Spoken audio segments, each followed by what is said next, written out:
Teman-teman, kalau kita ditanya tentang masa depan seperti apa sih yang kita inginkan? Jawabannya hampir pasti ya, tentunya Anda menginginkan kesehatan, baik jasmani maupun rohani. Kemudian kehidupan yang bahagia, lahir dan batin, dan memiliki finansial yang membuat kehidupan Anda sejahtera dan makmur. Cuman kadang-kadang kita itu loh, tidak mau mempersiapkan dan melakukan langkah-langkah yang mewujudkan masa depan seperti apa yang kita inginkan tadi. Nah, dalam sebuah buku karangan Stephen Covey, judulnya The 7 Habits Highly Effective People. Nah, di buku ini ada salah satu bagian yang membahas tentang penggunaan waktu kita. Namanya Time Management Matrix. Dia bilang bahwa sebagian besar dari kita menghabiskan waktunya untuk kegiatan-kegiatan yang penting dan mendesak. Ya, semuanya serba genting gitu, yang berada di kuadran 1.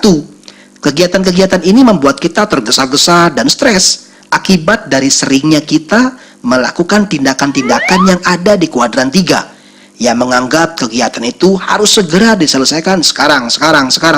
Meskipun sebenarnya kegiatan itu nggak penting-penting amat sih, seperti update status, SMS-an yang nggak pugu, dan lain-lain yang tentunya banyak sekali kita lakukan dengan cara senang.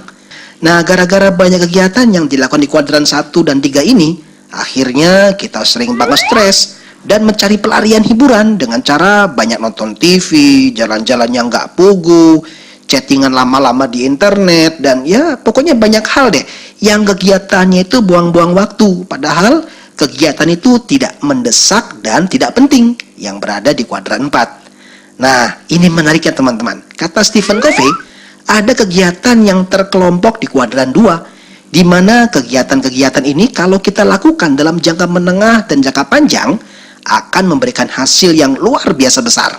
Cuman sayangnya, karena sifatnya yang tidak mendesak, ya nggak urgent gitu, padahal kegiatan itu penting, maka banyak orang yang mengabaikan kegiatan di kuadran ini.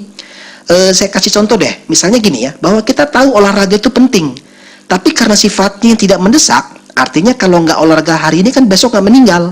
Nah, atau misalnya bahwa pengembangan diri dengan cara mencari informasi dan belajar, biasanya banyak orang yang melupakan kegiatan ini dengan berbagai alasan yang kadang-kadang mengada-ngada. Ya, begitulah pokoknya. Sehingga dengan kegiatan yang tidak mendesak ini padahal penting, mereka jarang sekali melakukan perencanaan-perencanaan. Akibatnya, begitu sudah kejadian, baru deh dia masuk dalam situasi yang penting dan genting. Nah, termasuk investasi sahabatku dan perencanaan masa depan. Ini juga sering dilalaikan banyak orang. Ya itu tadi, karena dianggap bukan hal yang mendesak. Begitu waktunya tiba, baru dekeder. Lah ngomong-ngomong sahabatku, saya punya informasi yang menarik mengenai hasil survei sebuah lembaga di Amerika Serikat tentang mereka-mereka ini loh, yang masuk usia 65 tahun. Nah, menurut hasil survei tersebut, ketika seseorang masuk dalam usia 65 tahun, ternyata 1% dari mereka itu hidup kaya raya, ya. Kemudian 4% mereka hidup mandiri secara keuangan. 5% dari mereka masih harus bekerja. Beruntung sekali ya, seusia itu masih ada perusahaan yang mau nerima dia kerja. Di Indonesia juga banyak. Ada loh yang banyak begitu pensiun, ya kemudian lamar jadi satpam. Kayaknya nggak capek-capek kerja gitu ya. Sudahlah. Lalu ada 36% dari mereka sahabatku meninggal dunia. Dan kelompok terbesar ini mewakili mereka ya, 54% yang bergantung pada orang lain. Nah, masih mending ya kalau di Amerika itu kan ada jaminan sosial, ada tunjangan dan lain-lain. Nah, kalau di sini terus gimana?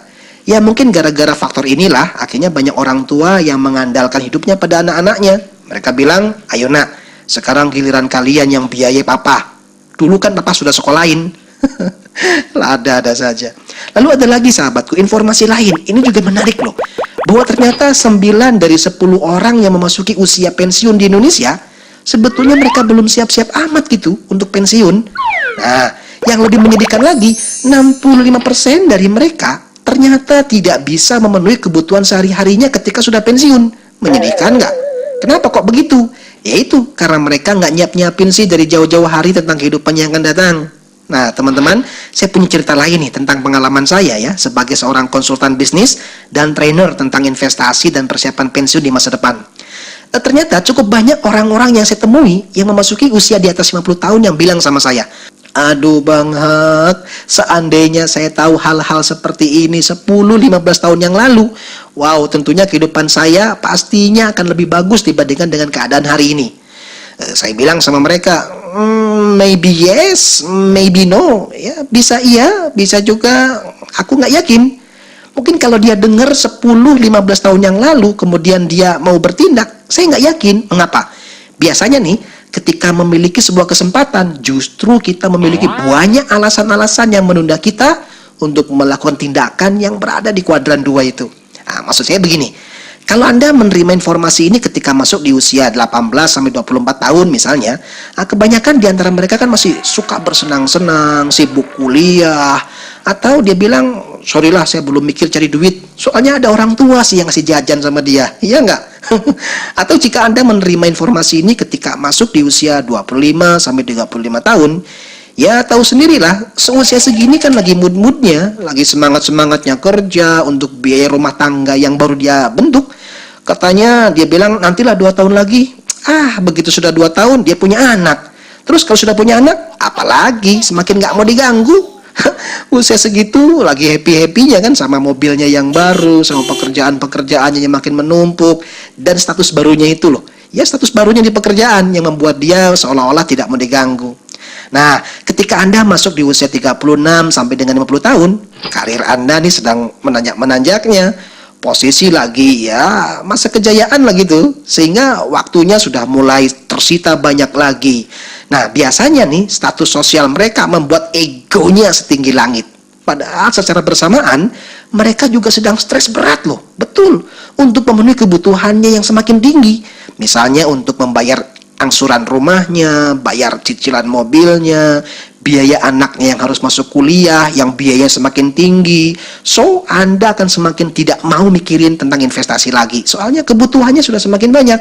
Nah, begitu masuk di atas usia 50 tahun, ya seperti Bapak saat ini, saya bilang sama dia, di mana kondisi lagi nyaman dengan berbagai keahlian beralasan, kemudian cenderung mengamankan uang pensiun yang sebentar lagi didapatkan, dan sangat suka mengatakan, ini sih untuk orang-orang muda bang, saya mah terlalu tua untuk melakukannya. Jadi kapan mulainya? Beralasan terus, ya kan? Jadi apa kesimpulannya? Apa benar nggak ada waktu yang tepat untuk segera melakukan persiapan dan perencanaan masa depan? Ya, saya nggak setuju sih dengan pemikiran seperti itu.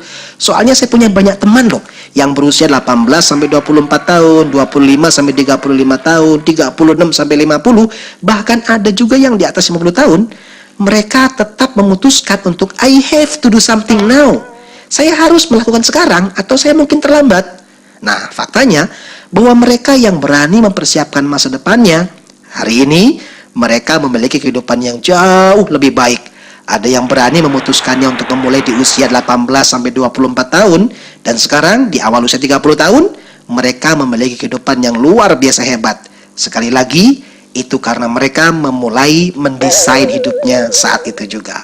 So, Anda bisa memutuskan mulai saat ini, mulai merencanakan masa depan, mulai membangun bisnis Anda sendiri tanpa harus bekerja pada orang lain, bisa memiliki waktu yang berkualitas kepada keluarga, mulai dari berapapun usia Anda, ya pokoknya Anda yang memutuskan.